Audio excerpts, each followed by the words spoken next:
Last week I promised to let you have some details about the financial and case volume KPI characteristics of the 30% of practices submitting data to the SPVS profitability survey, which has generated profit levels scored as good or excellent.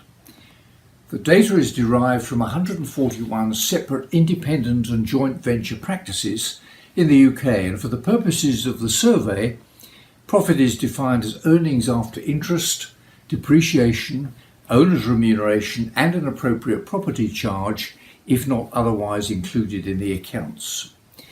Also, for the purposes of the survey, practice owners are allocated a notional salary for their role as clinicians equivalent to the average cost of their own employee veterinarians. Each practice contributing data is allocated a profit score, with profits greater than 18% scored as excellent and between 15 and 18% scored as good. To date, just under 30% of practices have received scores in those two categories. So let's look at the numbers. The numbers in the first column relate to the median score for all the participating practices, while those in the second column relate to the median of those 30% of practices generating profits scored as good or excellent. So first, the profit.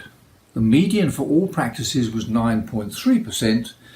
The median for the 30% was more than double at 19.5%, a very significant difference. The key message is if they can do it, you can do it. TVI, that's the Transaction Volume Index, revealed very similar median scores for both categories and for practices reporting similar low and high quartile scores. The cost of drugs and supplies, essentially the cost of goods sold, again revealed very similar scores for both categories. The message here is the importance of understanding the comparative profitability of selling products on the one hand and professional services on the other. The cost of all the people showed a significant difference, with a median of 39% for all practices and 34.6% for the top 30%. Now the establishment and overhead costs, here too there was a significant difference, with a median of 22.8% for all practices and 18.8% for the top 30%. The annual revenue generated per full-time equivalent vet was $217,000 for all practices and $261,000 for the top 30%. And finally, the average transaction value was £52 for all practices and £64.50 for the top 30%. There are plenty of messages here for all practice owners and managers.